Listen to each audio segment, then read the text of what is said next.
Sa banal at dakilang pangalan po ng ating nag-iisa, buhay at napaka-makapangyarihang Diyos na ating Panginoong Hesukristo, ako po ay bumabati sa inyong lahat ng kapayapaan.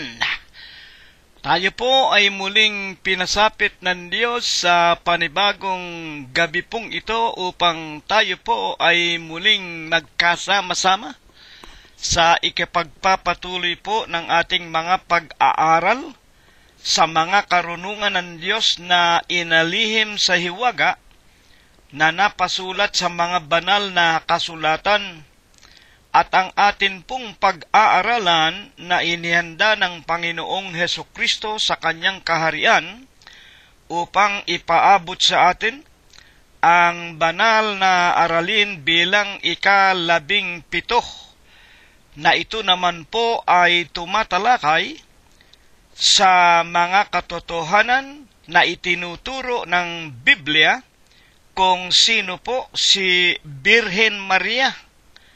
Ito po ay ibig niya na ituro sa atin at ipaliwanag upang tayo po ay huwag mahumaling sa mga maling pananampalataya at mga pagkakilala nang hindi mabilang na maraming mga tao sa balat ng lupa na higit po na sinasamba, niluluwalhati, tinatawagan si Birhen Maria kaysa tumawag, sumamba at maglingkod sa tunay na Diyos. Ito po ang ating aalamin, ating liliwanagin kung sino nga po baga si Birhen Maria. Siya nga po baga ay ina ng Diyos. Siya nga po baga ay saklolo. Siya po baga ay tagapagligtas na dapat nating asahang magliligtas sa atin. Ito po ang ibig niya ng ating Panginoong Hesukristo na ituro sa atin sa gabi pong ito. Ngunit bago po ang lahat, tayo po ay maninikluhod muna sa pangalan po ng ating Panginoong Hesukristo, at una't higit sa lahat, hahandugan muna natin siya't paiilanglangan ng bunga ng ating mga labi na pumupuri, sumasambat, lumuluwalhati sa kanyang pangalan, at sa kanya rin po ay hihingi tayo ng awa upang tayo'y pagkalooban niya ng mga karunungan. Karunungan na mula sa kalangitan upang tayo po ay magsipagtamo ng buhay, ng tunay na buhay na walang hanggan. Dakilang Panginoon po naming Diyos, Amang banal na lubha kapong kagalang-galang, ikaw po ay Diyos na sadya kapong kapita-pitagan, nag-iisa kapong Diyos na buhay, ikaw po ang may-ari, ang lumalang ng lahat ng mga bagay, ang Diyos na pinakamakapangyarihan ka po sa lahat. Amang banal na sakdal ka sa iyong pag-ibig, sagana ka po sa kagandahan ng iyong mga kalooban, napakadakila mo po sa iyong mga pagbibiyaya, datapwat ikaw po ang Diyos na napakabanayad sa iyong mga kagalitan. Amang banal sa napakamalinis, napakamakapangyarihang pangalan mo pong Kristo Jesus, itinitiklo po namin ang aming mga tuhod.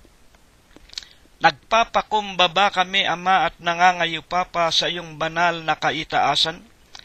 Ipinaiilang lang po namin una sa lahat ang amin pong mga tao sa puso naming mga pagpapasalamat. Maraming salamat sa iyo, Panginoon, sa maraming mga mapayapang mga araw na patuloy mo pong ipinararanas sa buhay ng bawat isa sa amin. Salamat po, hindi mo kami binabawian ng aming mga hiram na buhay. Salamat po, pinakakain mo pa rin kami dinaramtan. Pinalalakas, pinagagaling ang aming lupang katawan. Higit sa lahat, maraming salamat po. Patuloy mong ipinaliliwanag sa amin, dinaragdagan, pinatitibay ang amin pong pagkaunawa sa pananampalataya na minsan lang ibinigay mo po sa aming mga buhay. Amang banal, sinasamba ka po namin, pinupuri ka po namin, niluluwalhati namin ang iyong kagalang-galang ang malinis mong pangalan sa Espiritu mo po at sa iyong kagilagilalas na katotohanan. Nalalaman mo po kung paanong ginugol at ginamit namin ang mga araw na nagdaan. Kung kami po'y nagkukulang pa rin, nangagkakasala pa rin sa iyo, alang-alang po sa banal at dakilang gabing ito na kami makikinig ng iyong mga banal na salita. At alang-alang po sa pangalan mong Diyos at Kristo Jesus, na itinatak mo po sa aming mga kaluluwa, nang kami po'y magsisampalataya at mangagpabautismo sa iyong banal na iglesia, na binayaran mo po ng iyong dalisay na dugo sa bundok ng Kalbaryo, alang-alang sa iyong mga aral na ituturo mo po sa amin, patawarin mo po kami, Ama, sa lahat po ng aming mga nagawang kasalanan. Wala po kaming ipinakikiusap sa iyo sa araw at sa gabi ng aming mga paninikluhod upang ikaw po ay aming purihin at sambahin, kung hindi ang dagdagan mo po ang aming mga pananampalataya. Hindi kami humihiling ng mga kayamanan, ng mga kapurihan, ng sari-saring mga luho sa ibabaw ng sanglibutan, na hindi namin maibabaon sa ilalim ng aming mga libingan. Isang bagay lang ang lagi naming ipinakikiusap sa iyo, panatilihin mo po kaming nakapananahan sa loob ng iyong banal na iglesia. Patatagin mo po, lalo mo nawang ipaliwanag, patibayin at dagdagan ang aming mga pananampalataya. At huwag lamang kami, Panginoon, kung hindi maging ang aming mga kabiyak ng puso, mga anak, mga manugang, mga apo, kasangbahay at kamag-anakan sa laman, kumbaga maaari maging ang lahat ng mga kaibigan na ibinigay mo pong sa amin katuwang namin at kasama sa pakikinig ng iyong mabubuting balita, at ang lahat ng iyong mga tunay na mananamba sa Espiritu at sa katotohanan, nangakikilala mo po silang lahat, Panginoon naming Diyos, na nangangalat sa iba't ibang dako nitong magulo at mandarayang sanglibutan. Sinasampalataya na namin sila mang lahat, iingatan mo po't papatnubayan at pagkakalooban mo rin po ng ipinangangako mo pong buhay na walang hanggan. Ama, idinadalangin din namin sa iyong patuloy mo sanang hihipuin ang aming mga lupang pangangatawan. Higit na nga po ang maraming sa amin patuloy na tumatanda, nanghihina at may sari-saring karamdaman. Aman Diyos, una sa lahat, bigyan mo nawang kalutasan ang lahat ng aming mga suliranin sa pang-araw-araw naming mga pamumuhay, at higit din po, Panginoon, sa lalong mahalagang bagay na aming ipakikiusap sa iyo, na kung baga maaari, Panginoon, dagdagan mo rin ang aming kagalingan, ang aming kalakasan. Hipuin mo po kami, Ama naming Diyos, una na nga ang iyong lingkod, gayon din ang aking kabiyak, si kapatid na Prospero, si kapatid na Glenda, at ang pinakamatanda na sa amin na si kapatid na Concepcion Tinedero, si kapatid na Florito, si kapatid na Robert at Mercedita Heine, si Olivia Raimundo at kapatid na Mirna Gonzales, si Abelino at si Expectacion Valencia. At sana, Panginoon, daragdagan mo pa ang aming mga pananatili at ang aming mga pagsusumakit sa aming mga paglilingkod sa iyo, at ang ilawan na ibinigay mo sa aming mga puso, ang iyong mabubuting balita. Kumbaga maaari, huwag lamang naming maipag-anyaya at maipaliwanag sa aming mga mahal sa buhay. Bigyan mo lamang kami ng tibay at ng tapang ng kalooban, maipahayag namin sa mas maraming mga tao na nabubuhay pa sa ibabaw nitong magulo at madilim na sanglibutan. Ama, wag mo rin sanang pababayaan ang lahat ng aming mga anak, mga manugang, mga apo, Mga mahal sa buhay, mga kaibigan, mga kapatirang mayroon pang mga kabataan, lalo na nga po silang lahat na nangangalat sa malalayong mga bansa at mga bayan upang humanap ng kakainin sa araw-araw. Huwag mo sanang pababayaan sila, Panginoon. Si Emmanuel, si Bobby, si Noel, si Ruth at si Joel, si Chofilo, si Rosemary, si Flor, si Irene, si Cheche at si Malu. Gayon din po si JC, si BJ, si JR at John Matthew, si Paul Noren at Sarah, si Micah, si Laika, si Joshua, si Kay at si Rebecca. At idinadalangin namin sa iyo sa gabing ito, Aman Diyos, idagdag mo po sa iyong pagpapala at pag-iingat ang isa sa aming minamahal na pamangkin na si kapatid na Jacob Sanchez Gonzales. Tulungan mo po ang batang ito, Panginoon. Gabayan mo po't patnubayan, kahabagan mong tulungan mong magkaroon ng mga kapayapaan ang kanyang kaluluwa at tulungan mo rin pong magkaroon ng kalutasan ang lahat ng kanyang kinakaharap na mga suliranin sa araw-araw. Pagpalain mo rin po ang kanyang asawa, ang kanyang mga anak at ang kanyang ina at ang kanyang mga mahal sa buhay. Dumadalangin kaming hindi mo pababayaan si Jacob Gonzales at gayon din naman, tutulungan mo rin po si Prospero Gonzales Jr., si Priscilla Gonzales, gayon din po si Philip, at gayon din, Panginoon naming Diyos, kahahabagan mo rin po't iingatan si Pinky at ang kanilang mga anak at mga minamahal sa buhay. Gayon din, Panginoon, idinadalangin namin sa iyo si Daniel at si David Valencia, si Abner at si Enrico Gonzales, si Shannon at si Analira na mga anak ni kapatid na Aveleno. Kahahabagan mo po si kapatid na Lolita Bongay, si Bayan Guanson sa malayong dako ng Canada, si Lenlen Buenape. Tutulungan mo po si Susan Samonte doon sa malayong dako ng Hong Kong, at huwag mo ring pabayaan, Panginoon, si Pido at Victoria Malangkes, si Pe at si Ador Aquino, si kapatid na Rosemary mula doon sa malayong dako ng Bacolod, at si Flor Bautista na naroon po sa Doha, Qatar. Ama, silang mga nangapalayo sa amin, mga minamahal namin sa buhay, kahabagan mo po't ingatan, huwag mo sanang pababayaan, maging ang maraming mga mahal namin sa buhay na hindi na namin nabanggit ang kani-kanilang pangalan, maging ang kani-kanilang mga asawa, mga anak, mga manugang, mga apo, maging ang kani-kanilang mga sangbahayan, mga ari-arian at mga sasakyan.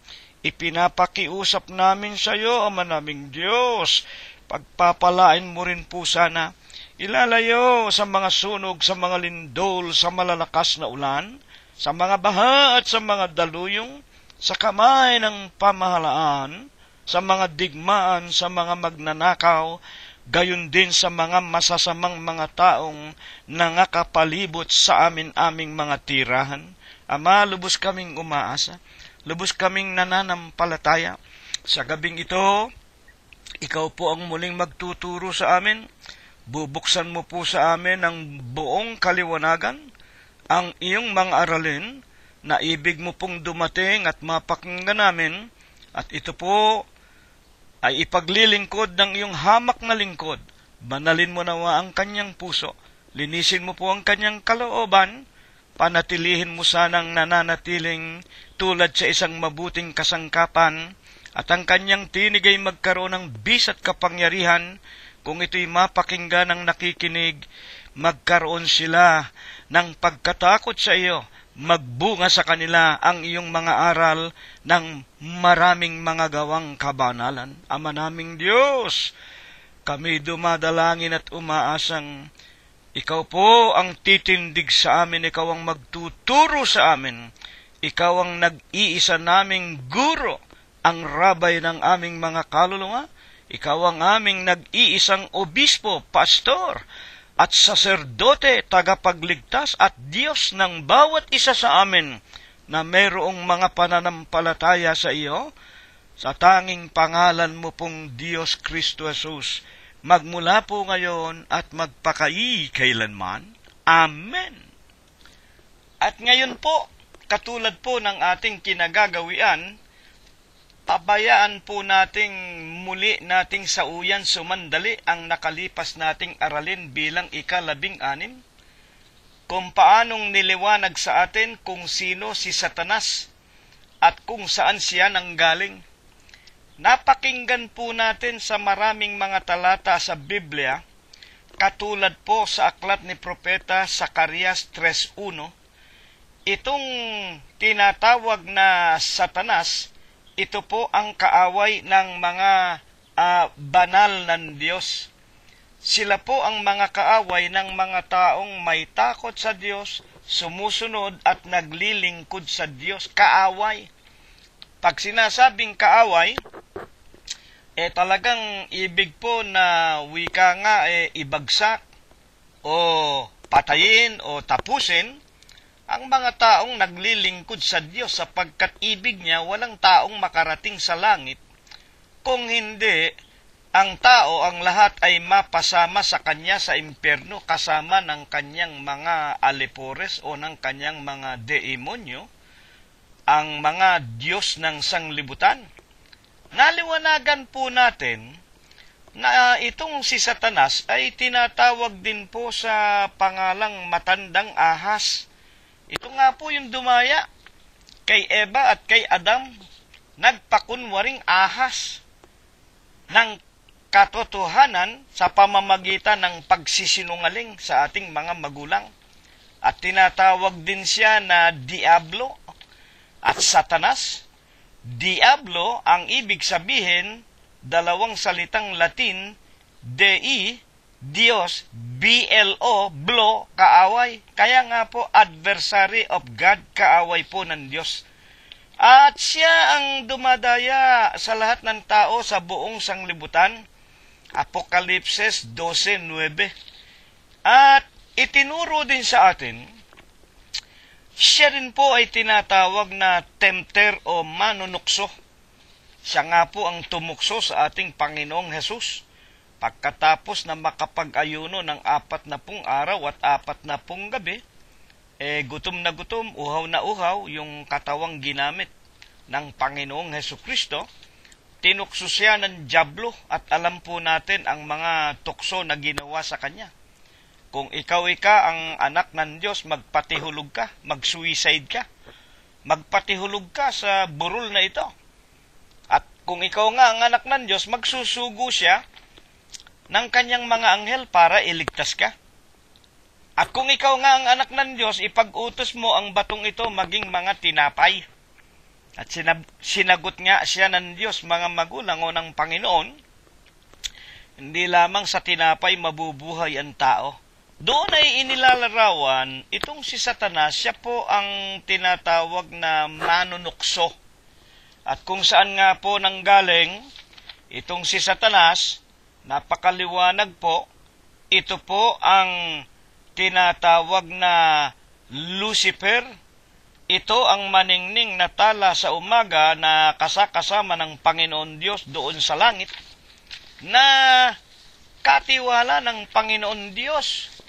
Mababa lamang ng konti sa Panginoon, mga kapatid at mga magulang, datapwat, nang makita niya, sa Ezekiel 28:14, nang makita nitong si cherub, pinahirang cherubim, nang makita niya na mas mataas pa kaysa kanya ang Panginoon Diyos, naghari-harian siya sa langit. Kumuha siya ng mga anghelitos, mga anghel na kasama niya, at sinabi niyang ako ay uupo na rin doon sa pinakamataas, sa kahila-hilagaang bahagi ng luklukan ng Diyos sa mga alapaap. Ako'y uupo sa luklukan ng Diyos at ako ay magiging Diyos na rin. Yan po ang tinatawag na kudeta. Kudeta sa langit. At ibig kong malaman natin, kung merong mga tao na parati na lang sa puso't isip nila ay ibuwal yung mga nasa posisyon na matataas na pwesto para ipalit yung kanilang sarili, yun po si Satanas, yun po ang espiritu ni Lucifer. Hindi sila nagtagumpay sa mga anghel ng Diyos.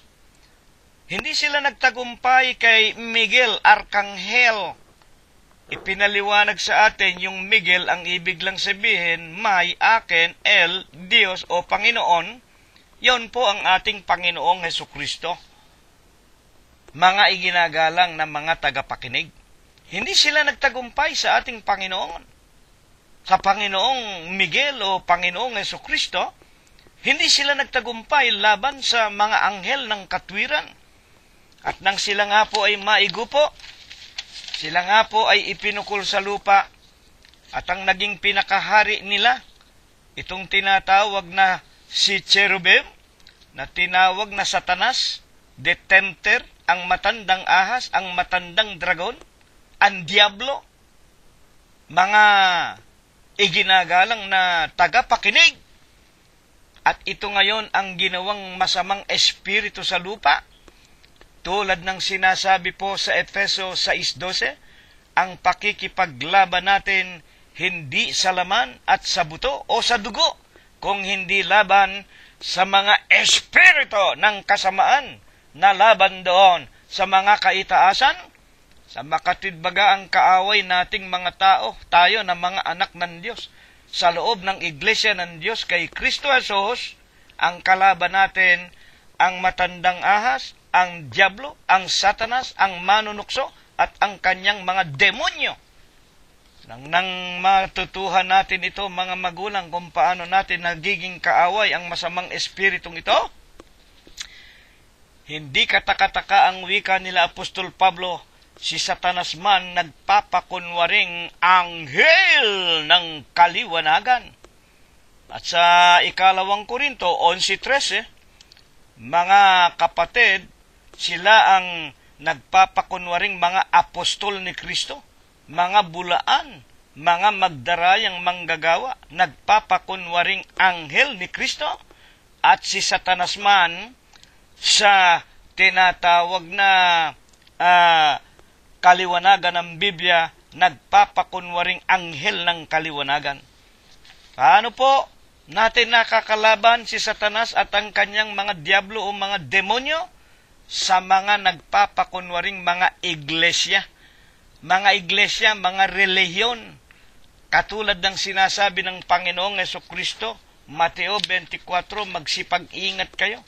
Sa huling araw, darating sa inyo ang mga bulaang Kristo, magsisipagsabing ako ang Kristo, nasa amin ang Kristo, naroon at nariyan. Huwag kayong magsipaniwala. Ililigaw nila ang marami, at kung baga maaari, pati kayo ng mga hinirang, ililigaw nila. Kaya nga kailan nangyayari ang mga hulang ito ng Panginoon? Sa mga huling araw natin ngayon, o hindi ba? Kaya nga ang daming relihiyon. Una na nga ang simbahang Katoliko. Ano ang sinasabi ng Papa sa Roma? Vicarius Filii Dei, kahalili daw ni Kristo, kahalili daw ng Diyos sa lupa. Ayaw ng Panginoon ang isang mangangaral magpatawag ng Panginoon. Anong ginawa nila? Magpatawag ng Ama. Anong ginawa nila? Papa. Ayaw ng Panginoon ang mga apostol magpatawag ng Panginoon. Anong ginawa nila? Nagpatawag ng Monsenyo. Ang mga mangangaral na, lahat puro pare, lahat puro Ama. Paano pa ipinakilala? Na sila ang mga pangunahing mga bulaang iglesia, bulaang mangangaral, sila ang matandang ahas, ang Diablo, ang Satanas, ang manunuksaw. Mga magulang, binigyan ng tanda ang lahat ng miyembro nila. Tatak sa noo at saka ng kamay. Ipag-uutos magkintal sa noo at kanang kamay. Sukat namang pagkakilanlan, sila pala kampong tunay nitong antikristong hungang. Amen. Ayan. Yung mga metatak ng Santa Cruz, mga antikristo kayo. At sino-sino pa mga demonyong mga reliyon, mga masasamang mga iglesia. Ang wika ng Apokalipsis, mga kapatid, ina, ang simbahang Katoliko, ang dakilang Babylonia, ang ina ng lahat ng mga patutot, mga prostitute na na mga masasamang mga iglesia. Naliwanagan natin yan. Pag binabanggit sa Apokalipsis yung salitang babae, ang ibig lang ipakilala, iglesia yon. At natutuhan natin, at tiyak na tiyak, yung tinatawag na Batikano kung saan naroon yan, nakaupo sa isang kakilakilabot na hayop na may 7 ulo. Ano yung 7 ulo? Ano sinasagisag noon? Ang 7 ulo, 7 bundok na kinaroroonan ng iglesia. Alin yan? Ang Roma, the city of 7 hills. At yung mga anak niya na masasamang iglesia, yan ang mga protestante. Yan ang mga protestante na kunyari nagprotesta daw. Pero ang mga turo at mga aral, puro halaw din sa mga papa sa Roma at sa simbahang Katoliko. Una na nga, yung tinatawag na krus. Ipapuputol ko ang kamay ko pagka nakakita kayo ng protestanteng walang krus ang kanilang mga simbahan. Ang mga pangangaral nila, nagbibinyag ng mga bata. Hindi po dapat binyagan ng bata. Ang mga turo nilang marami dyan, ipinagbabawal ang pagkain ng karne, yung mga sabadista. O hindi ba mga protestante yan? Mga kapatid, hindi ba itinuro sa atin ni Apostol Pablo sa sulat niya kay Timoteo? Unang Timoteo 4:1-2. Tandaan mo ito, sinasabi ng Espiritu sa huling araw. Maraming tatalikod sa katotohanan at makikinig sa mga utos aral ng mga tao at ng mga demonyo. Tito 1:14, mga katha ng mga Hudyo, utos ng mga tao, aral ng mga demonyo, ipagbabawal ang pag-aasawa, ipagbabawal, ang pagkain ng lamangkate o ng karne, mga kapatid. Alam na natin yan. Sa makatwid yan po ang ating natutuhan at ang sabi ng Panginoon, sa bawat tao na miyembro ng mga bulaang iglesia na yan, magsilabas kayo sa Kanya, bayan ko, para wag kayong madamay sa kanilang mga sumpa na ibibigay ng Diyos sa kanila. Kaya ang buong sanglibutan, dumaranas ng mga tsunami, ng malalakas na lindol, ng mga digmaan, ng mga patayan, ng mga kasalbahihan ng mga tao. Bakit? Sapagkat ang mga tao po, hindi na sumusunod sa katotohanan. Mas sinusunod nila yung mga salit-saling sabi ng mga tao, yung mga katha ng mga Hudyo, ang pagsamba sa mga larawan, ang pag-aantanda ng Santa Cruz na wala namang kabuluhan, yung pagdadaw-daw ng tinatawag na holy water, wala pong holy water. Yung pagluhod sa mga larawan, unang utos yan sa 2 tapyas na bato, mahirap bang intindihin yan? Exodus 21:5. Huwag kayong gagawa ng anumang larawan, nasa langit, nasa lupa, sa ilalim ng tubig. Unang utos. 2 utos, huwag ninyo silang luluhuran o paglilingkuran man. Akong Panginoon ninyong Diyos ay mapanibughuin, seloso. Dinadalaw ko ang katampalasanan o ang mga kasalanan ninyo, ang mga paglilingkod ninyo sa mga larawan, sa mga birhen. Dadalawin ko hanggang sa 3 4 na salin ng inyong mga lahi. Kaya ang buong sanglibutan, tuloy-tuloy yan.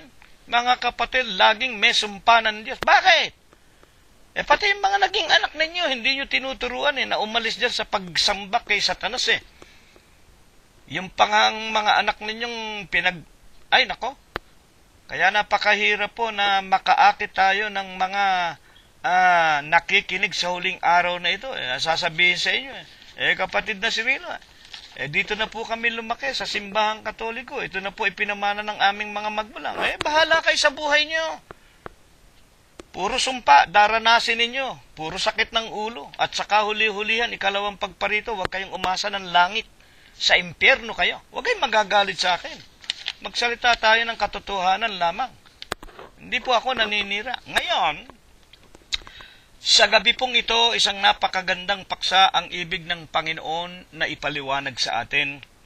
Ito po ang ating propaganda bilang ika-17.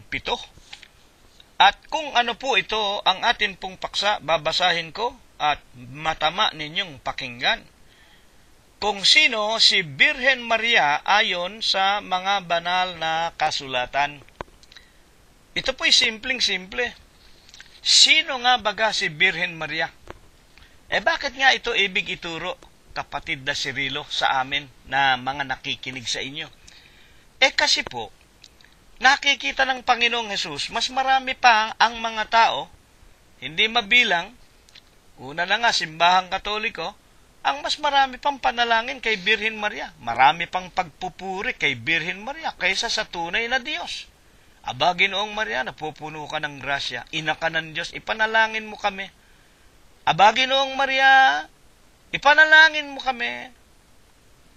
Ikaw ang luklukan ng awa, ikaw ang tagapagligtas. Aba, Ginoong Maria, lubos kang pinagpala. Kaya ito ibig ituro ng Panginoon sa inyo. Hindi sa amin. Kilala na namin kung sino si Birhen Maria. Kami nga naman, sa loob ng iglesia, ng Diyos na binigyan ng katungkulan upang ipahayag namin sa mga taong nasa kadiliman ang katotohanan kung sino si Birhen Maria. Ito po ang aming pagmamahal sa inyo. Wala kaming maitutulong na salapi. Wala kaming maibibigay na trabaho sa sino mang nakikinig. Pero nahahabag kami, naaawa kami, minamahal namin kayo. Mahalaga ang inyong kaluluwa na nabibihag ng mga salit-saling sabi, mga katha, mga utos aral ng mga tao at ng mga demonyo. Ibig namin, kumbaga maaari, kung kami lang ang Diyos, haltakin na namin kayo dyan. Pero hindi nga po mangyayari. Bakit?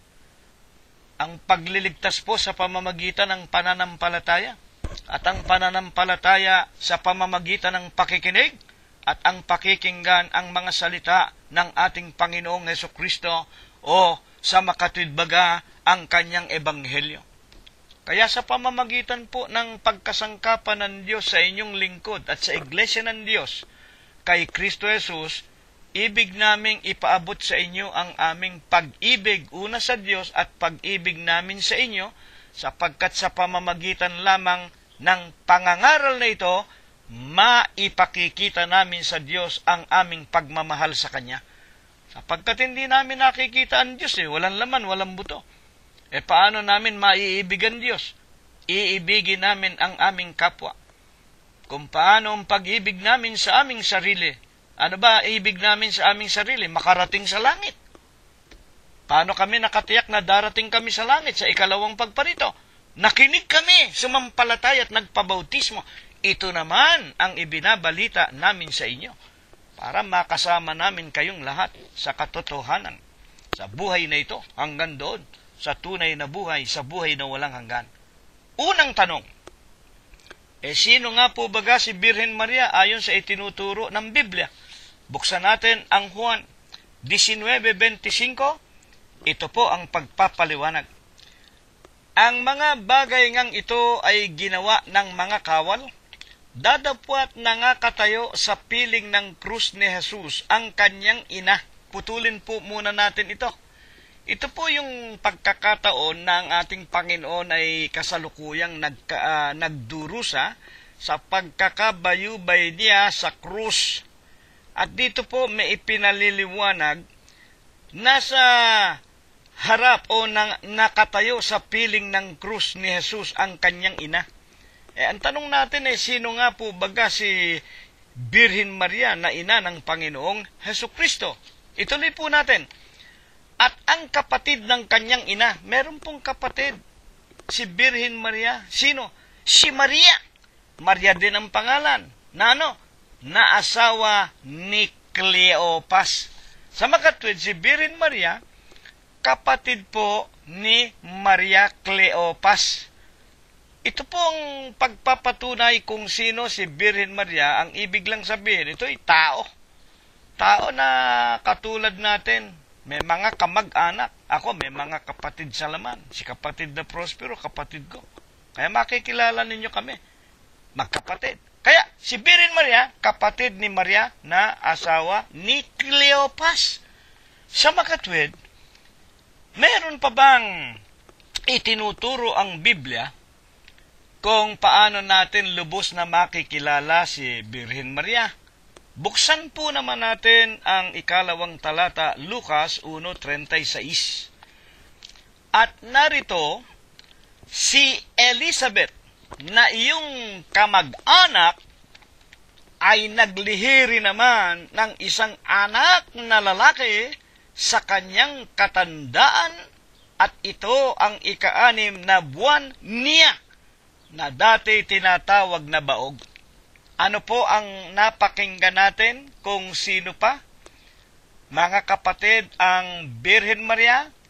Alam natin kanina may kapatid si Birhen Maria, yung asawa ni Cleopas. At ngayon may ipinakikilala si Birhen Maria, may kamag-anak si Elizabeth.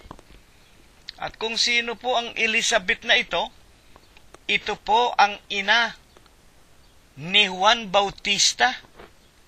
Hindi ko na kailangang ipaliwanag pa yun. Nalalaman na nating lahat. Mga magulang, si Juan Bautista ang tinutukoy dito.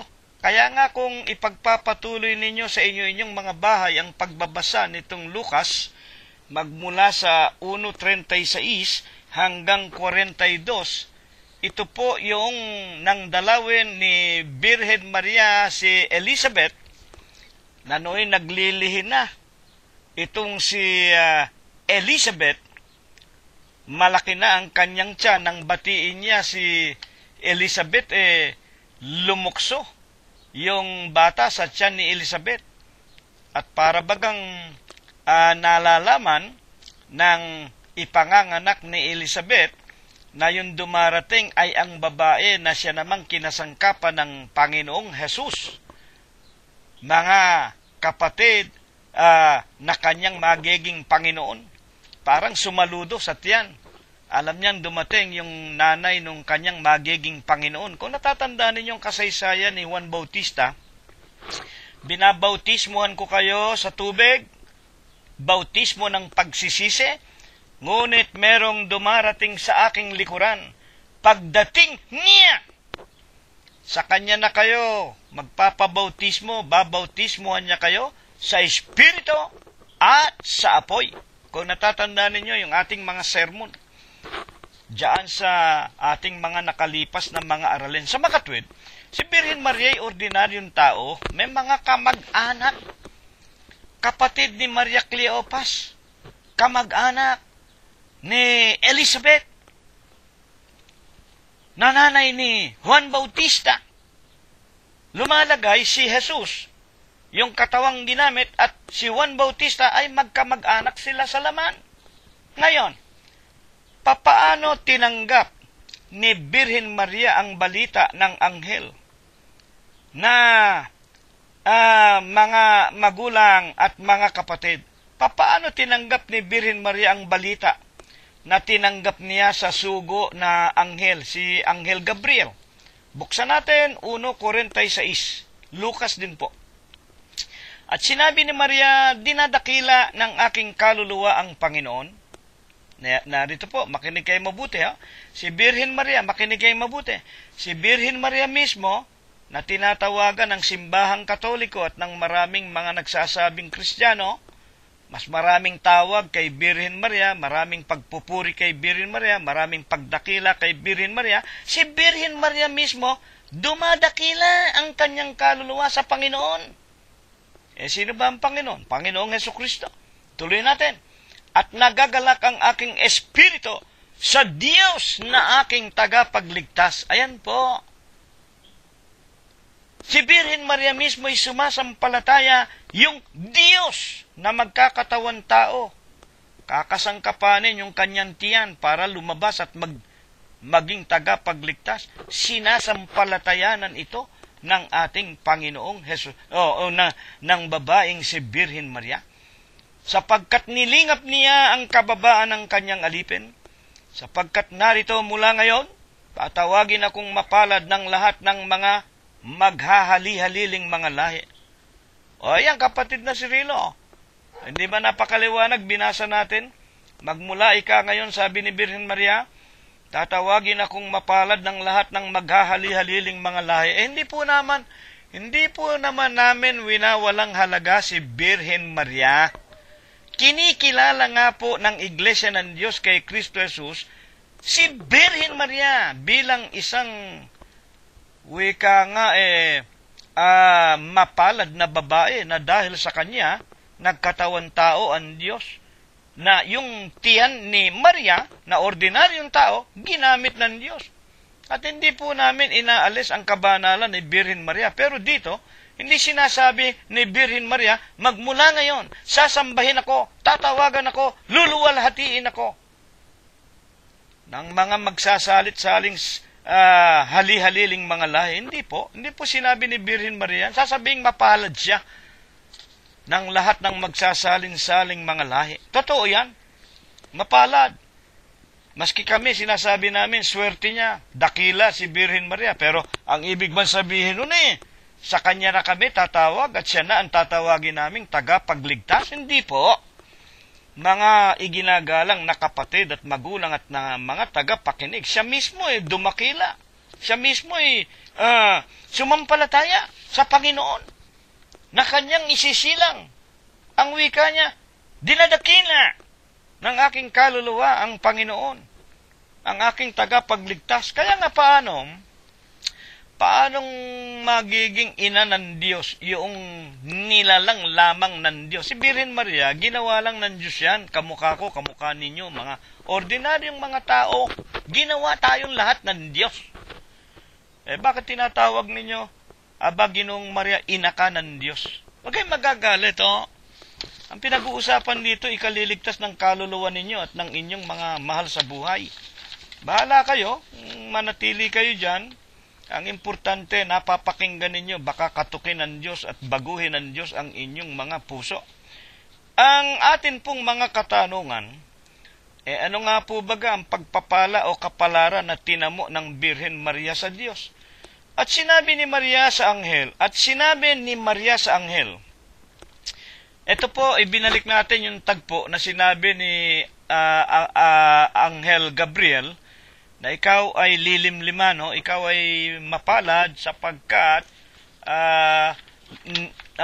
nilingap ka ng Diyos. Sapagkat si Maria, ibig kong matutuhan natin sang-ayon sa kanyang buhay, si Maria po ay napakabata na babae.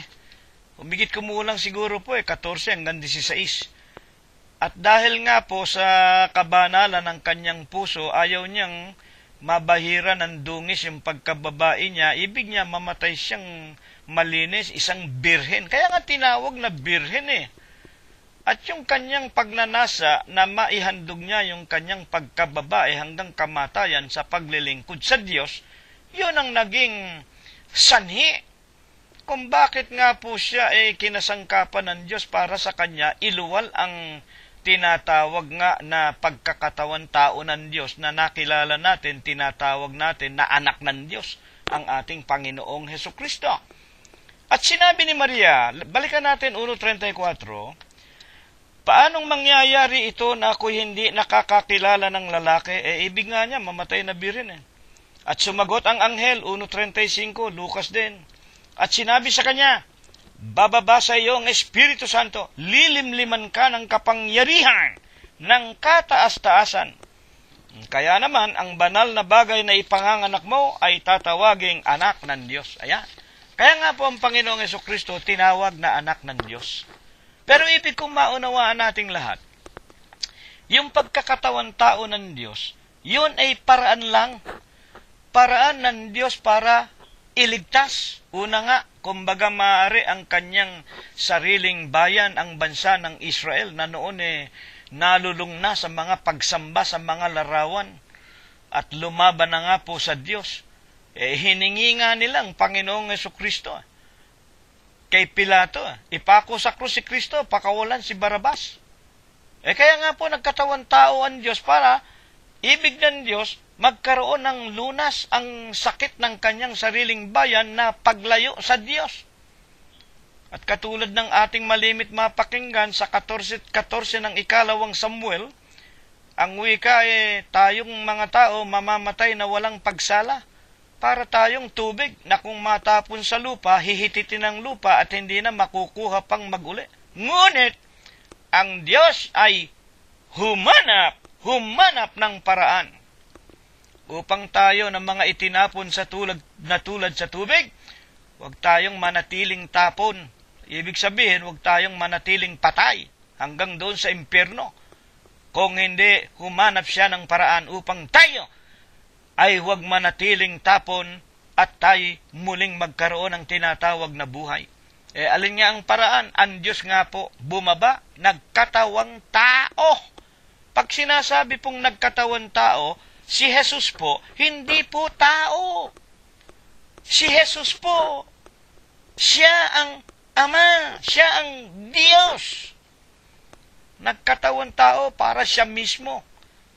Ibigay niya ang kanyang sarili, kaya yung napako sa krus, yun ang tinatawag na anak ng Diyos, sapagkat yun nga ang paraan para magkaroon ng dugo na ipangtutubos niya sa kaluluwa ng kanyang mga mananampalataya, una ang mga Israelita, noon na tumalikod sa kanya.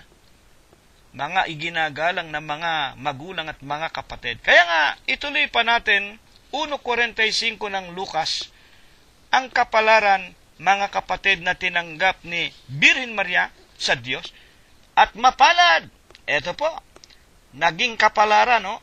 At mapalad ang babaeng sumasampalataya. Si Birhen Maria po, sumasampalataya ito, sapagkat matutupad ang mga bagay na sa kanya'y sinabi ng Panginoon. At sinabi ni Maria, dinadakila ng aking kaluluwa ang Panginoon, nagagalak ang aking espiritu sa Diyos na aking tagapagligtas. Yan ang kapalaran. Si Birhen Maria mismo, mga kapatid, sa kanyang kapalaran na siya lamang sa dami-dami ng babae sa buong lupa, isipin niyo yan, dami namang mararangal ng mga babae nung araw. Marami namang mga anak ng hari, mga dugong bugaw, pero hindi pinili ng Diyos. Isang ordinaryong batang babae na si Birhen Maria. At dahil po siya ay sumasampalataya at siya'y dumadakila mismo sa Diyos, sa Panginoon, na kanyang dinadala, nagalak ang aking espiritu sa Diyos na aking tagapagligtas. Sino ba tagapagligtas? Di yung daladala niya sa tiyan niya.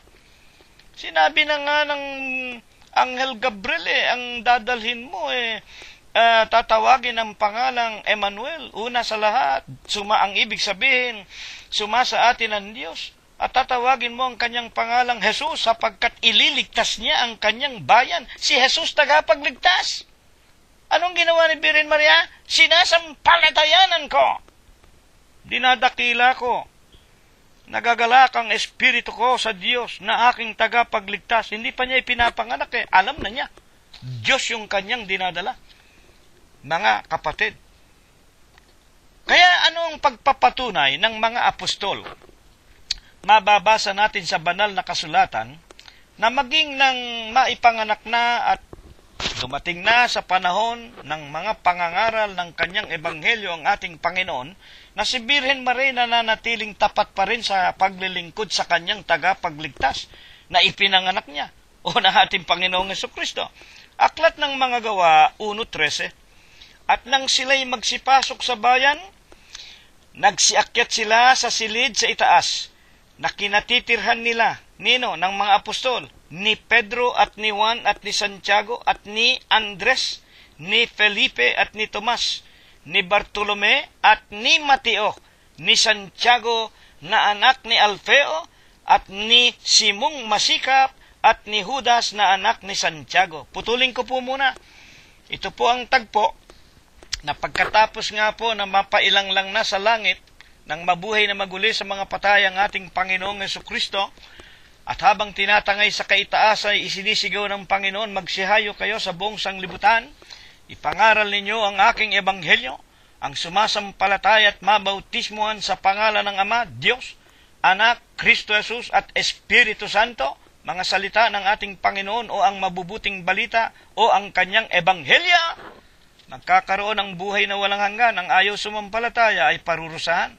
Pagkatapos nga po noon, sila'y bumalik na muli sa tinatawag na bayan at pumasok muna sila at nagpulong-pulong muna sa bahay na tinitirhan ng mga apostol. At sino-sino pa ang kasama ng mga apostol ng pagkakataong yun? 1:14, aklat ng mga Gawa. Ang lahat ng mga ito'y nagsisipanatiling matitibay. Ayan. Saan? Na nangagkakaisa sa pananalangin, na kasama ang mga babae at si Maria na ina ni Jesus. Ayan po. Matitibay. Nanatiling matitibay ang mga apostol sa mga pananalangin. Ang ibig sabihin, ang kanilang mga pananampalataya, matitibay kahit ang Panginoon ay nasa langit na uli. Iniwanan na sila, pansamantala. At hindi lamang ang mga apostol, kung hindi kasama ang mga babae. Sino nga ang unang kasama ng mga babae? Sa mga babae, kababaihan? Si Maria, na ina ni Jesus. At dito may karugtong pa. At pati ng mga kapatid niya o kapatid ni Birhen Maria.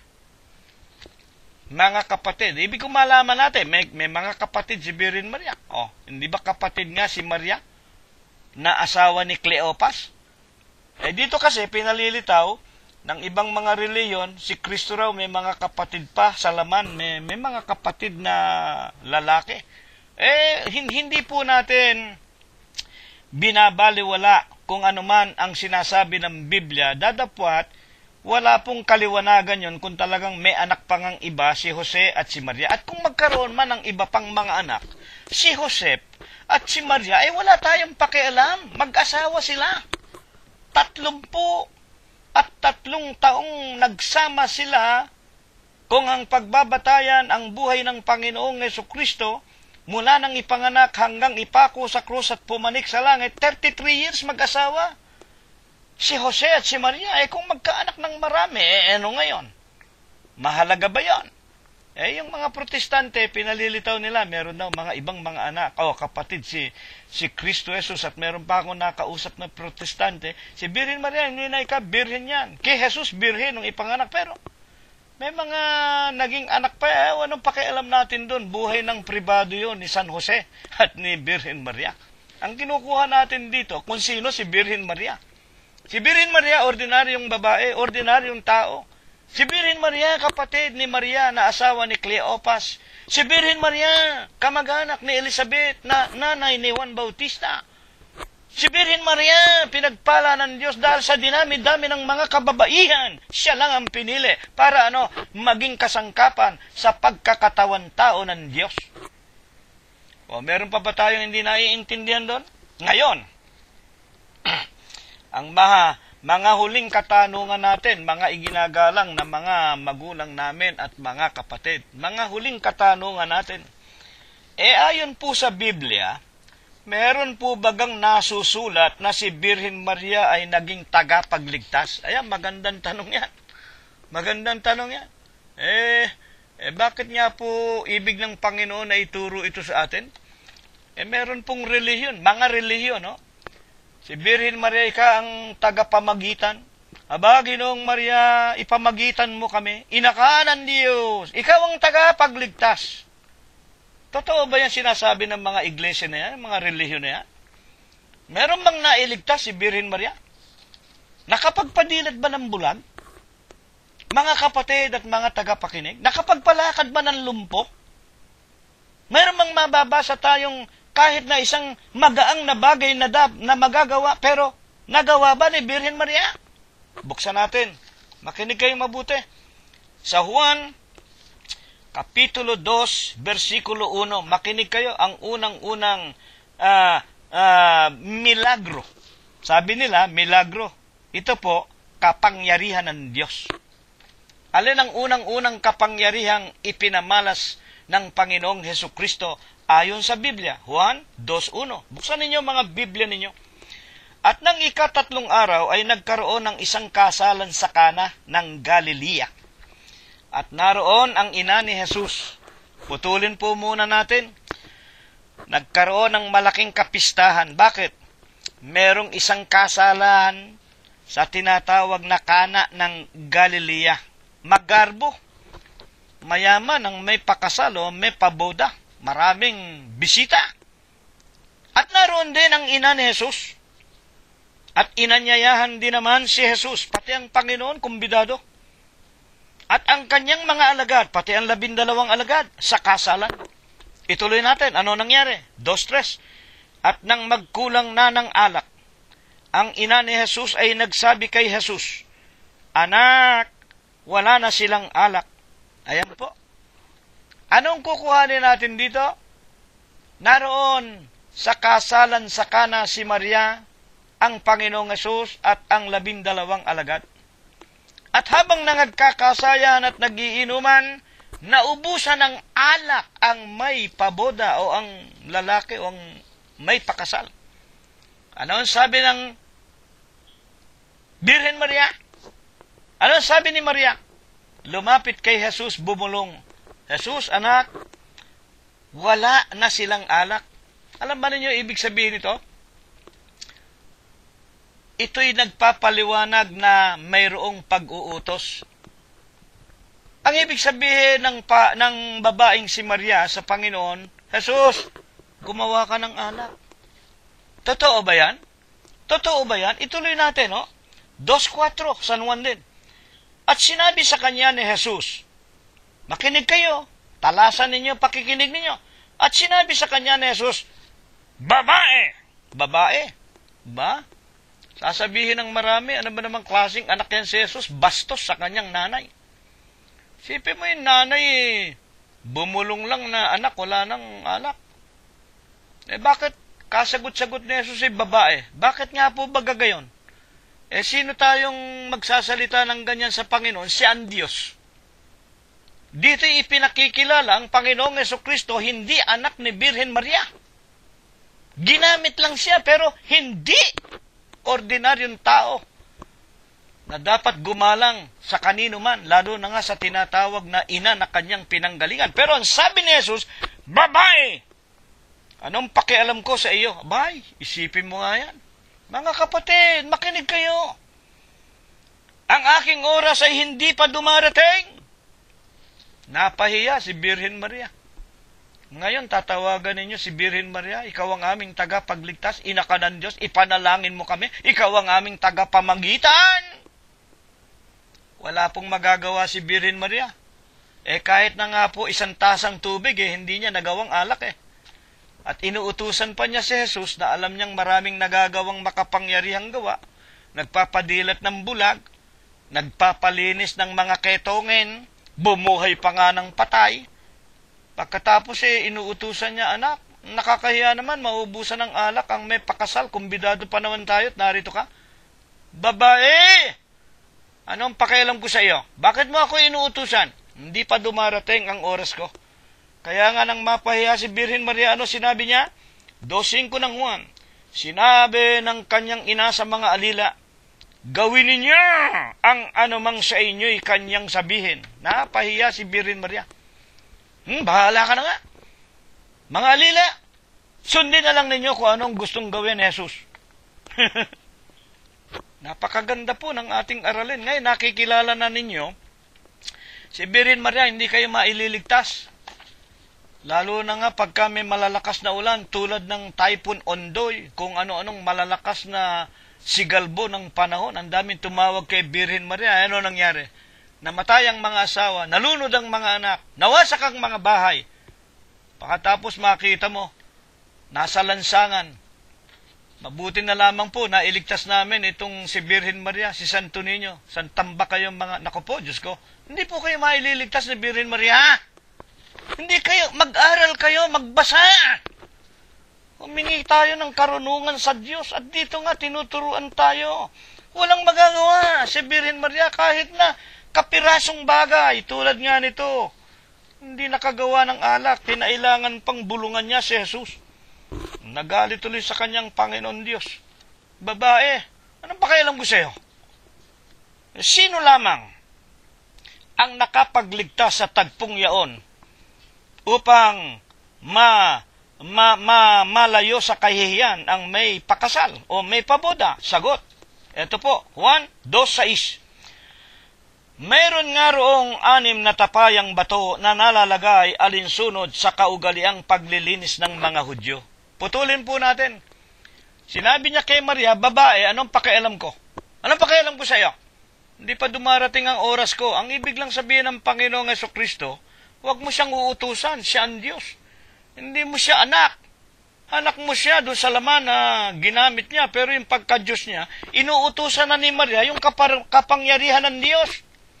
At dito, merong aral sa atin, mga magulang, kung tayo sa huling araw, marami tayong suliranin, marami tayong problema, marami tayong kapighatian, marami sa atin kung manalangin Panginoon kong Diyos, nawalan ako ng trabaho.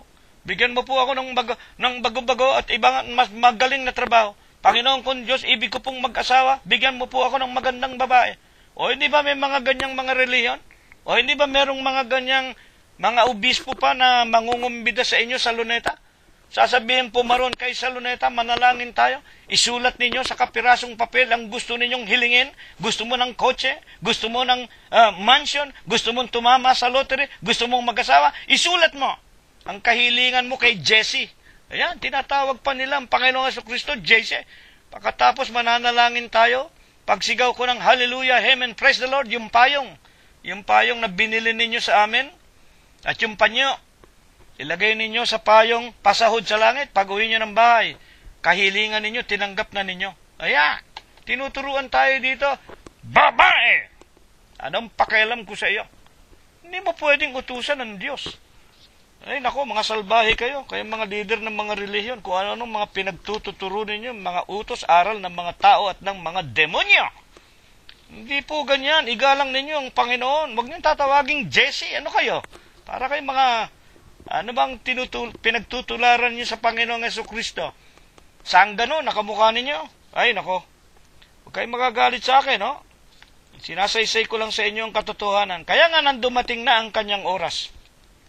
Sinabi niya kay Maria, babae, anong pakialam ko sa iyo? Hindi pa dumarating ang oras ko. At nandumating na nga ang oras. Juan 2:6.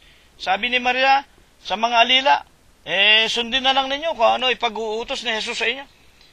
Meron nga roon na 6 na tapayang bato na nalalagay alinsunod sa kaugaliang paglilinis ng mga Hudyo na naglalaman ang bawat isa ng 2 o 3 bangang tubig. Ito na ang utos ni Jesus, 2:7, Juan. Sinabi sa kanila ni Jesus, sa mga alipin, punuin ninyo ng tubig ang mga tapayan at kanilang pinuno hanggang sa labi. At sinabi niya sa kanila, 2:8, kunin ninyo ngayon, iharap sa Pangulo ng Kapistahan. At kanilang iniharap, at nang matikman ng Pangulo ng Kapistahan ang tubig na naging alak nga, at hindi niya nalalaman kung saan ang galing o nagbuhat, datapwat nalalaman ng mga alila na yun ay ordinaryong tubig na nagsikuha ng tubig. Tinawag ng Pangulo ng Kapistahan ng kasintahang lalaki, yung may pabuda, yung ikinasal, tinawag ng Pangulo ng Kapistahan. Ano sinabi? 2:10. At sinabi sa kanya, ang bawat tao, unang inilalagay ang mabuting alak, at kung mga kainom ng mabuti ang mga tao, at saka inilalagay ang pinakamasama, itinira mo ang mabubuting alak hanggang ngayon. 2:11. Ang pasimulang ito ng kanyang mga tanda ay ginawa ni Jesus sa Kana. Ito ang kanyang unang kapangyarihang ipinakita sa mga tao. Hindi po ito milagro. Alam ba ninyo ibig sabihin ng milagro? Yung milagro parang magic yan kasi ang mga tinuro ng simbahang Katoliko Milagro ni Birhen Maria. Totoo naman yan ang pagmimilagro, ano ang sinasabi ng pasyon? Ang pagmimilagro, tutulungan ng mga demonyo, nauupot na ngangabayo, sukat pa raw ipagbando, sila pa ang Kristiyanong totoo. Amen. Simbahang Katoliko, kinagisnan iminula tayo sa milagro sila mismo nagsasabi sa Pasyon Kandaba, basahin ninyo, huwag niyong kantahin. Ang pagmimilagro, tinutulungan ng mga demonyo, nauupot na ngangabayo, sukat ipagbabando, sila pa ang Kristiyanong totoo. Sa Biblia po, mga magulang, ito ang kapangyarihan ng Diyos na unang ginawa ng ating Panginoong Jesucristo. Pasimula ito ng kanyang mga tanda na ginawa ni Jesus sa Kana ng Galilea at inihayag ang kanyang kaluwalhatian. Kaluwalhatian, kapangyarihan ng Diyos. At nagsisampalataya sa kanya ang kanyang mga alagad. Napakaganda. Kaya yung mga relihiyon ninyo, natuturuan kayong hayo kayo, punta tayo roon, umiiyak daw yung kahoy. Yung kahoy na pagkatapos daw sa hatiin sa gitna, may larawan daw ni Maria, umiiyak daw. Demonyo po gumagawa noon. Mga kapatid at mga tagapakinig. Matakot tayo sa Diyos. Demonyo yun, hindi sa Diyos yun. Ngayon, bakit po baga? Ang tanong natin, Panginoong Hesukristo lamang ang dapat sampalatayanan na makakagawa ng kanyang kaluwalhatian o makapagpapahayag ng kanyang kapangyarihan sa atin, o yung tinatawag na milagro, kaya siya lamang ang dapat sambahin at paglingkuran upang magkaroon tayo ng pag-asa at ng ating mga kaligtasan. Buksan natin ang 15:1 ng San Juan Pamandin po. Ako ang tunay na puno ng ubas. Ang nagsasalita, Panginoong Hesukristo. Ako ang tunay na puno ng ubas. At ang aking ama ang magsasaka. Ako ang puno ng ubas. Kayo, tayong mga tao, ang mga sanga, ang nananatili sa akin at ako'y sa kanya, siyang nagbubunga ng marami, sapagkat kung kayo'y hiwalay sa akin, wala kayong magagawa. Ayan po. Bakit siya lang ang dapat nating kilalanin?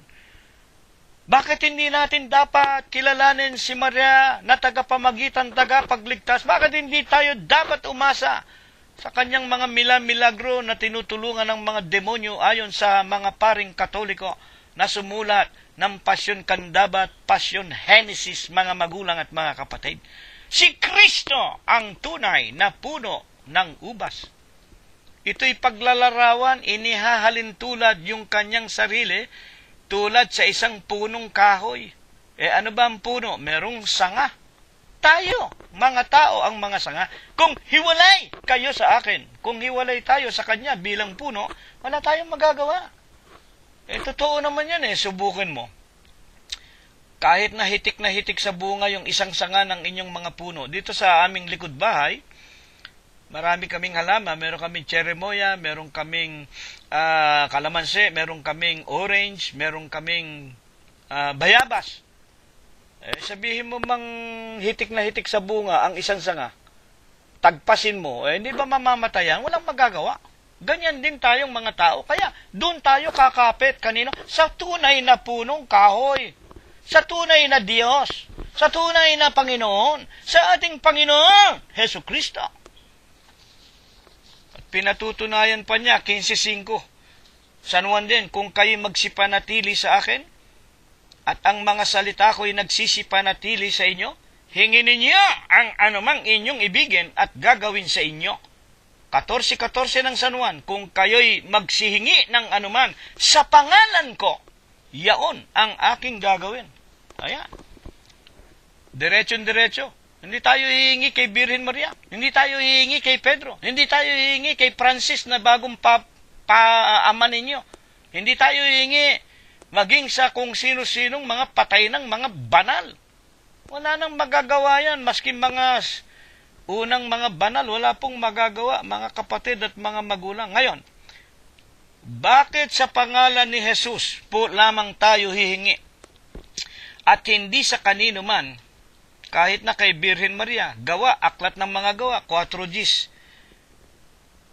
At sa kanino mang iba ay walang kaligtasan, sapagkat walang ibang pangalan, sa silong ng langit na ibinigay sa mga tao na sukat nating ikaligtas.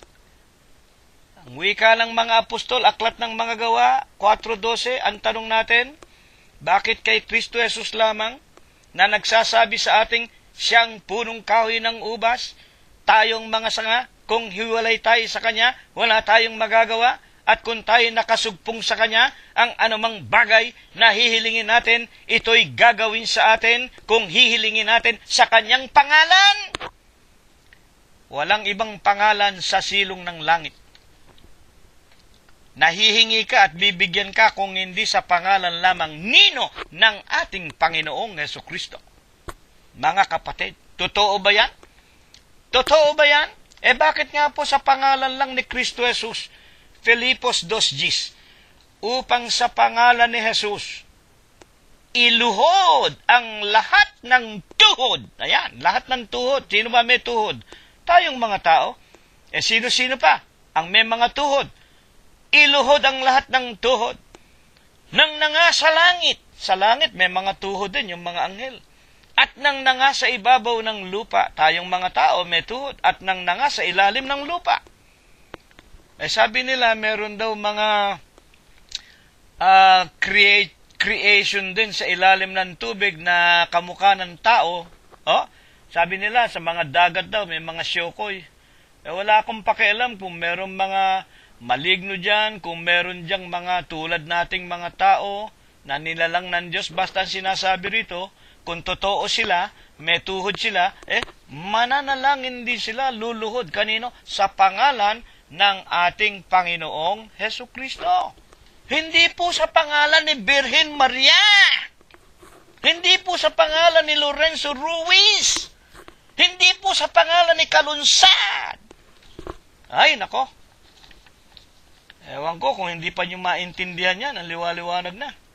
Buksan natin ang unang Juan 2:1. Ano pa ang pagpapakilala ng mga apostol tungkol sa ating Panginoong Hesukristo? Unang aklat ni San Juan, 1 John chapter 2 verse 1. Mumunti kong mga anak, ang mga bagay na ito'y sinusulat ko sa inyo upang kayo'y huwag magkasala. Ayan. Bakit? At kung ang sino man ay magkasala, ayan, ako, kayo, tayo, hanggang ngayon nagkakasala sa maniwala kayo sa hindi. Wala pang banal, wala. Wala pang nakakaabot sa kasakdalan ng Diyos. At kung ang sino man ay magkasala, may tagapamagitan tayo. Ayan. Sino nagsasalita? Apostol Juan. Sino ang mga kausap? Ang mga miyembro ng katawan ni Kristo. Ano ang katawan ni Kristo? Efeso, mga magulang, 5:23 at 25. Iglesia na kanyang ililigtas, mga magulang, at kung ang sino man ay magkasala ay may tagapamagitan tayo sa Ama, si Kristo ang matuwid.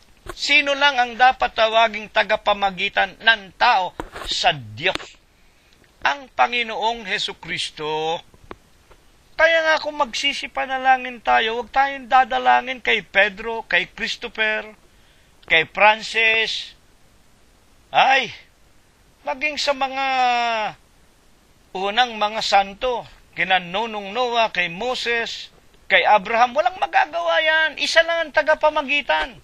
Huwag kayong tatawag kay Birhen Maria, lalo na, nako. Patay si Birhen Maria nung araw pa, patayan. Huwag kayong maniwala sa itinuturo ng simbahang Katoliko sa kanilang apokripa, na pumanik daw si Birhen Maria sa langit. Kasinungalingan po yan. At kung yan ay kasinungalingan, ang gumawa ng mga utos-aral na yan, itatapon po sa impyerno. Basahin ninyo, Apokalipsis 21:8. Sa lahat ng sinungaling, ang bahagi, dagat-dagatang nagniningas na apoy at asupre. Mga kapatid, tunay ba? Tunay ba na maging si Birhen Maria at lahat ng mga unang banal ay pawang mga patay na at hindi makapagliligtas? Basahin na lamang natin ang Ezekiel 14:13. Mga huling talata ng ating pagpapatuloy at pagtatapos ng ating aralin bilang ika-17. Ezekiel 14:13. Talaga bang hindi makapagliligtas? Maging yung mga unang mga banal, sila Nunong Noe, sila Moses, sina Abraham, maski si Pedro, maski si Birhen Maria, yung mga unang mga banal na matagal ng mga patay, talaga bang wala silang kapangyarihan at hindi sila dapat tawaging tagapamagitan? Ezekiel 14:13, buksan nyo Biblia ninyo.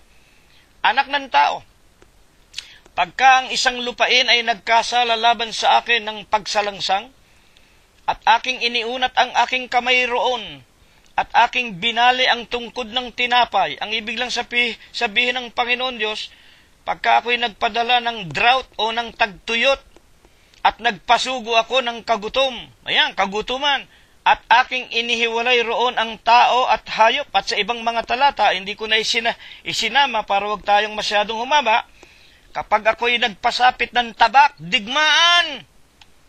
Kapag ako'y nagpasapit ng tinatawag na kapighatian, malalakas na ulan, mga lindol, mga delubyo, katakot-takot, mga kapatid. 14:14, ituloy natin. Ezekiel din. Bagaman ang tatlong lalaking ito, Pag nagpasapit ako sa isang bansa na nagkasala sa akin ng kagutom, ng digmaan, ng salot, ng sakit, ng lahat ng mga kapighatian, bagaman ang tatlong lalaking ito. Sino ang tinutukoy na tatlong lalaki? Si Noah. Ayan. Si Nunong Noah, unang-unang banal yan na iniligtas ng Diyos sa pamamagitan ng daong. Kung natatandaan ninyo ang ating mga pag-aaral, pinatay ng Diyos ang lahat ng tao sa pamamagitan ng baha. Pero, dahil sa isang matuwid na taong ito, naligtas, hindi lamang siya, kung hindi pati yung asawa niya, yung kanyang tatlong anak, si Sem, si Ham, at si Hapet. At ang tatlong mga manugang, 8 kaluluwa, naligtas dahil nga sa kanilang kabanalan o pagkatakot sa Diyos. Kahit na ang tatlong lalaking ito, tulad ni Noah, si Daniel, banal ng Diyos yan. At si Job, naku, lalo na po. Kahit na ang tatlong mga banal na ito'y nangaroon, sa lupa, kapag nagpasapit siya ng lahat ng kapigatian, ang kanila lamang ililigtas ang kanilang sariling kaluluwa. Sa pamamagitan ng kanilang katwiran, sabi ng Panginoon, inulit pa, 14:16, bagaman ang tatlong lalaking ito'y nangandoon, buhay ako, sabi ng Panginoon Diyos, hindi sila mangagliligtas ng mga anak na lalaki o babae man ng mga tao sa lupa. Ang ibig sabihin, sila lamang ang maliligtas, ngunit ang lupain ay masisira. Ay, hindi ko na babasahin pang katunayan. Ang mga patay na yung mga unang-unang mga banal na yan kasama ni Birhen Maria, sila po'y natutulog pa sa alabok ng lupa. Maging si Propeta David, ang libingan ni David naririto pa sa atin sa lupa. Sila po'y nasa alabok ng lupa. Wala pong magagawa si Birhen Maria. Wala pong magagawa si Kalunsad. Wala pong magagawa si Lorenzo Ruiz. Wala pong magagawa si Pedro, si Juan, si Bartolome, si Andres. Walang magagawa, maski mga papa ninyo sa Roma. Ang makapagliligtas lang, mga magulang, alamin natin, ang makakagawa lang ng kapangyarihan, walang iba ang ating Panginoong Jesucristo. At dito sa ating napag-aralan sa 14:14, ang makapagliligtas sa tao, ang katwiran nating mga tao. Magliligtas ang Panginoong Yesus, pero paano tayo ililigtas? Kung tayo gumagawa ng katwiran. Ano ba ang katwiran na dapat nating gawin? Romanos 7:12. Ngayon nga, ang utos ng Diyos banal. Ngayon, ang utos ay banal. Ang utos ng Diyos matuwid. Katwiran matuwid. At mabuti. Ang magliligtas sa atin, yung ginagawa nating pagsunod sa mga kautusan ng Diyos na matuwid, mabuti at banal. Na yan nga po ang isinakabuhayan ni Nunong Noah, ni Daniel at ni Job at maging ng lahat ng mga apostol at mga propeta. Yan din po isinakabuhayan ni Birhen Maria. Kaya si Birhen Maria papanik sa langit yan. Pero natutulog pa siya sa alabok ng lupa. Mga kapatid, maliligtas ang taong sumusunod sa utos ng Diyos. Bakit kailangan sumunod sa utos ng Diyos? Ecclesiastes 12:14, huling talata, ito ang wakas ng mga bagay. Ang lahat ay narinig. Matakot ka sa Diyos. Sundin mo ang kanyang mga utos. Ito ang buong katungkulan nating mga tao. Mga kapatid, saan natin gaganapin yan? Ezra 7:23, anumang kabanalang ipinag-uutos ng Diyos ng langit, gagawing lubos sa bahay ng Diyos ng langit. Ano ba ang bahay ng Diyos? Unang Timoteo 3:15, kung ako'y magluwat ng mahabang panahon ay upang maalaman mo kung paano ang dapat ugaliin ng mga tao sa loob ng bahay ng Diyos. Ano ba ang Diyos sa bahay na yon? Mga kapatid, ano ba ang Diyos na tinutukoy dito? Sa bahay ng Diyos. Sa bahay ng Diyos na na buhay! Na siyang iglesia ng Diyos na buhay, ang wika sa unang Timoteo 3:15. Iglesia po ng Diyos, buhay! Ang Diyos natin buhay. Bakit? Hindi po patay, hindi po natutulog. Hindi po tayo dumidiyos kay Birhen Maria sa mga santo at sa mga unang mga banal na matagal nang patay. Ang Diyos natin hindi namatay kailanman. Ang ating Panginoong Jesucristo walang kamatayan. At kung anong pangalan ng Iglesia ng Diyos na tinutularan natin sa huling araw, unang Tesalonica 2:14, nagsisitulad tayo sa Iglesia ng Diyos na nasa Hudiya, kay Kristo Jesus. Mga kapatid, at kung bakit dito tayo dapat magsama-sama na sundin ang utos ng Diyos, si Kristo po ang ulo ng katawan, Colosos 1:18. At ang katawan ang Iglesia.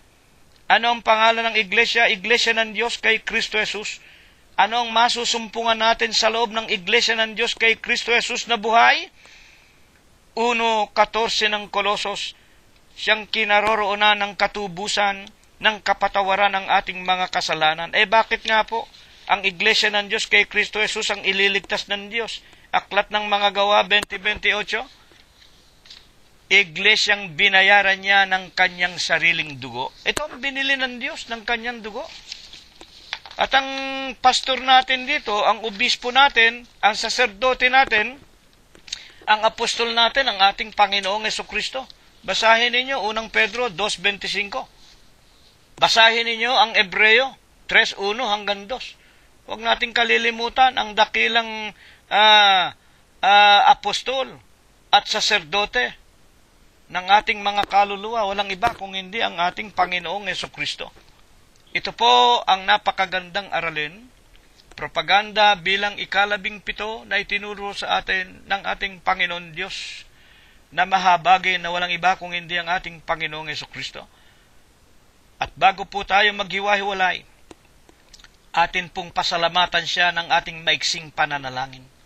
Dakilang Panginoon po naming Diyos, sa pangalan mo pong Kristo Jesus ay muli naming itinitiklop ang aming mga tuhod. Nagpapasalamat kami sa iyo, Ama. Binigyan mo kami ng pagkakataon na maliwanagan namin ang katotohanan tungkol po kay Birhen Maria. Maraming salamat sa iyo, Ama. Maawat mahabag ka sana na kung sino may makarinig nito at sila'y nangagsisisampalataya kay Birhen Maria, Panginoon, ituwid mo po ang kanilang mga pagkakamali. Bigyan mo po sila ng mga banal na pagkatakot sa iyo at sa iyong mga banal na aral. Tulungan mo pong tumubo sa kanilang puso't isipan ang iyong katotohanan. Hindi lamang sa kanila, kung hindi maging sa kanilang mga asawa, mga anak, mga minamahal sa buhay. At tulungan mo pong bago ka maghukom, tipunin mo nawa kaming lahat sa iyong nag-iisang katawan sa iyong banal na iglesia. Sa ikalawang pagparito mo po'y magkaroon kami ng karapatang magsipagtamo ng buhay na walang hanggan. Ama, bago kami maghiwa-hiwalay, sa pagkasangkapan mo sa iyong hamak at wala mong kakabu-kabulong halipin, ipaabot mo po't ibendisyon sa aming lahat ang iyong banal na pagpapala, ang iyong banal na basbas at bendisyon.